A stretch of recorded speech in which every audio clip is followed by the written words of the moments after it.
एक नई वीडियो के साथ आज मैं फिर हाजिर हूँ, आपका होस्ट और दोस्त विक्रांत जोशी। आपको स्वागत करता हूँ मेरे वी मास्टर में, जिसमें हम लेके आते हैं वर्ल्ड अफेयर्स और डिफेंस की दिन भर की टॉप खबरें। तो चलिए जान लेते हैं। अपनी सबसे पहली खबर की बात करेंगे तो हाइपरसोनिक मिसाइल की तरफ से निकलकर सामने आ रही है। भारत की तरफ से अपना पहला हाइपरसोनिक मिसाइल डेवलप कर लिया गया है।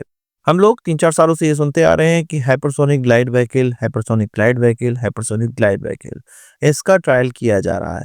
और यही हाइपरसोनिक ग्लाइड व्हीकल आगे चल के हाइपरसोनिक मिसाइल बनना था, और जिसका की ट्रायल अभी 2 दिन पहले कर लिया गया है। Doctor APJ Abdul Kalam island से इसका टेस्ट किया गया। हाइपरसोनिक मिसाइल आवाज की गति के 5 गुने से ज्यादा तेज स्पीड से चलने वाली मिसाइल को हम कहते हैं।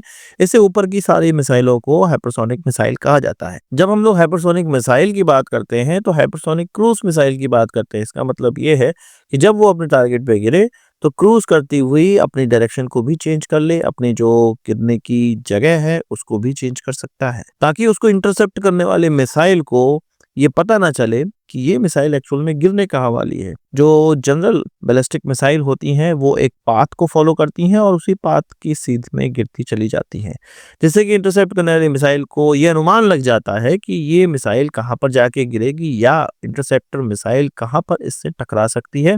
अपनी स्पीड और अपनी दिशा को मैनेज करके कोई भी इसको इंटरसेप्ट करने का प्रयास कर सकता है। अच्छी इंटरसेप्टर मिसाइल किसी बैलिस्टिक मिसाइल को इंटरसेप्ट कर सकती है, पर यही बैलिस्टिक मिसाइल अगर अंतिम समय में, जिसको कि टर्मिनल फेज कहा जाता है किसी बैलिस्टिक मिसाइल का, वहां पर अपनी चाल में मैनूवर कर ले, यानी कि अपनी चाल को कम ज्यादा करते हुए दिशा थोड़ी सी चेंज करे, तो किसी इंटरसेप्टर मिसाइल को इसको हिट करने में प्रॉब्लम हो जाएगी। और इसी का नाम है हाइपरसोनिक मिसाइल या हाइपरसोनिक क्रूज मिसाइल, जिसकी की चर्चाएं आजकल बहुत ज्यादा हैं, क्योंकि चीन, रशिया और यूएस के पास ऑलरेडी है, जबकि ऑस्ट्रेलिया, फ्रांस, जापान, भारत जैसे देश इसको प्राप्त करने का प्रयास कर रहे हैं। रही बात इस मिसाइल की, तो इसका जो डिटेक्शन है वो हमारे जितने भी इंस्ट्रूमेंट लगे रहते हैं किसी मिसाइल को ट्रैक करने के लिए, उनके द्वारा इसके पूरे पाथ को ट्रैक किया गया। 1500 किलोमीटर तक की इसकी मारक क्षमता है, और इस जो ट्रैकिंग डिवाइस हमारा था, उस ट्रैकिंग डिवाइस के माध्यम से ये पता चला, जो कि शिप में लगा होता है, कि जब ये अपने टारगेट को भेदने जा रहा था तब टर्मिनल फेज में इसके द्वारा मनोवर किया गया। किसी बैलिस्टिक मिसाइल में जो टर्मिनल फेज होता है, ये वो फेज होता है जब ये पृथ्वी के एटमॉस्फेयर से बाहर जाने के बाद अंदर आता है पृथ्वी के एटमॉस्फेयर पे, और अपने टारगेट को एक्वायर कर लेता है और अपने टारगेट पे गिरने लगता है। तो इसी टर्मिनल फेज में इसके द्वारा मनोवर किया गया, यानी कि अंतिम समय में इसके द्वारा थोड़ा सा क्रूज किया गया, थोड़ी सी डायरेक्शन अपनी चेंज करी गई, तब जाके ये अपने टारगेट को पिन पॉइंट एक्यूरेसी के साथ हिट किया है। इसका मतलब ये है कि आगे हम और कुछ ट्रायल इसको देख सकते हैं, और जल्द ही इसको भारतीय खेमे में शामिल भी करा जा सकता है। मिसाइल डेवलपमेंट में डीआरडीओ का जवाब नहीं है। एक से एक अलग अलग प्रकार के मिसाइलें डीआरडीओ के तरकश में है। हाँ, अगर बंदूक डेवलप करना हो तब हम अभी तक इसको अच्छी बंदूकें डेवलप नहीं कर पाए हैं, पर मिसाइल डेवलप करने के मामले में डीआरडीओ अग्रणी एजेंसी रहा है। आपका क्या कहना है इस चीज पर, कमेंट बॉक्स में जरूर बताइएगा। बात कर लेते हैं ब्राजील की। कई दिनों से हम लोग ये सुन रहे हैं कि ब्राजील तेजस ले सकता है, पर कैसे? बार्टर प्रोसेस से। असल में ब्राजील के द्वारा एक बार्टर डील एक्सप्लोर की जा रही है, जिसमें कि तेजस MK1A वो खरीद सकता है। इसके एवज में भारत को 60 की संख्या में C390M मिलिट्री ट्रांसपोर्ट एयरक्राफ्ट, जो कि एक मीडियम ट्रांसपोर्ट एयरक्राफ्ट है, वो खरीदने पड़ेंगे। ब्राजील तेजस क्यों खरीदना चाहता है? असल में उसके पास जो उसके एयरफोर्स के खेमे में जो पुराने एयरक्राफ्ट हैं, वो नॉर्थरोप का F5 टाइगर 2 है, जो कि काफी पुराना हो चुका है, दशकों पुराना हो चुका है, 60-70 साल इसको हो चुके हैं। इसको रिप्लेस करने के लिए ऑलरेडी सैब से ग्रिपेन ई वो खरीद रहे हैं, जिसका कि maximum take off weight 16.5 tonne का है। ग्रिपेन ई खरीदने के बाद तेजस की तरफ क्यों देख रहा है ब्राजील? असल में ब्राजील को एक अत्याधुनिक एयरक्राफ्ट के अलावा एक सस्ता एयरक्राफ्ट भी चाहिए। भारत का तेजस ग्रिपेन ई के मुकाबले बहुत अत्याधुनिक नहीं है, पर लो कॉस्ट भी है। जो तेजस MK1A का मैक्सिमम टेक ऑफ वेट है वो 13.5 है, जो कि 3 टन कम है ग्रिपेन ई के।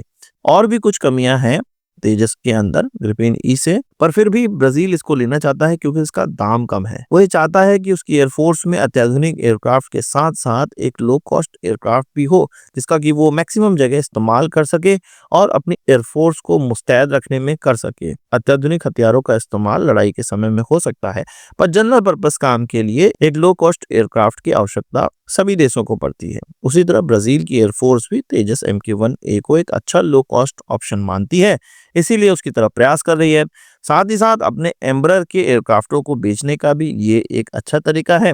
भारत भी चाहती है कि इस तरह के मीडियम ट्रांसपोर्ट वाले एयरक्राफ्ट उसके खेमे में जुड़े, और हम खरीद भी रहे हैं, C295 खरीद भी रहे हैं।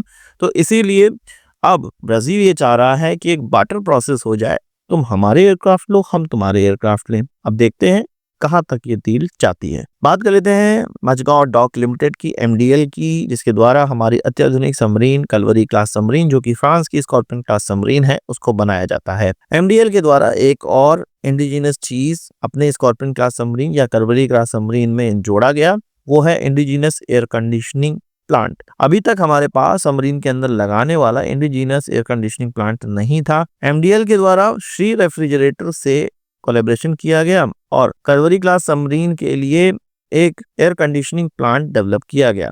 अभी जो स्कॉर्पियन क्लास सबमरीन या कलवरी क्लास सबमरीन में 11 अलग अलग प्रकार के एयर कंडीशनिंग यूनिट लगी हुई हैं, उनको आगे चल के इन देसी एयर कंडीशनिंग प्लांट के द्वारा रिप्लेस किया जाएगा।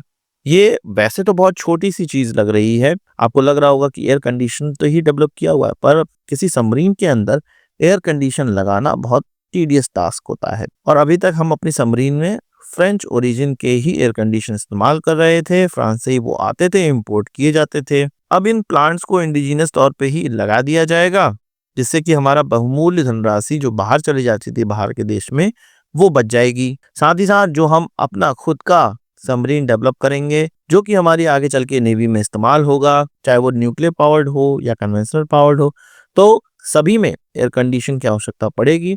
और यही प्लांट धीरे धीरे अत्याधुनिक होकर, ये जो इंडिजिनस प्लांट है, यही अत्याधुनिक होकर उन सबमरीन्स पे लगाए जाएंगे। तो टेक्नोलॉजी होना हमारे पास बहुत आवश्यक है और उसी को डेवलप किया जा रहा है। आपका इस पर क्या कहना है, कमेंट बॉक्स में जरूर बताइएगा। बात कर लेते हैं शेख हसीना की। मोहम्मद यूनुस के द्वारा ये कहा जा रहा है, जो कि बांग्लादेश के चीफ एडवाइजर हैं, या आप कह सकते हैं कि बांग्लादेश के इंटरिम प्राइम मिनिस्टर हैं, उनके द्वारा कहा जा रहा है कि शेख हसीना को भारत बांग्लादेश को सुपुर्द करे, क्योंकि शेख हसीना भारत के अंदर बैठ के अपनी गवर्नमेंट चलाने का प्रयास कर रही है और बांग्लादेश को चलाने का प्रयास कर रही है। तो मोहम्मद यूनुस परेशान है। वैसे तो ये नोबेल पुरस्कार विजेता हैं, पर इनके पास दिमाग उमाग है नहीं। ये अभी अमेरिका के कठपुतली बने हुए हैं और उन्हीं की तरह, उन्हीं की भाषा, उन्हीं का बिहेव कर रहे हैं। वो दिन दूर नहीं है कि मोहम्मद यूनुस को उसकी इंटरिम गवर्नमेंट के चीफ एडवाइजर के पद से हटा दिया जाएगा।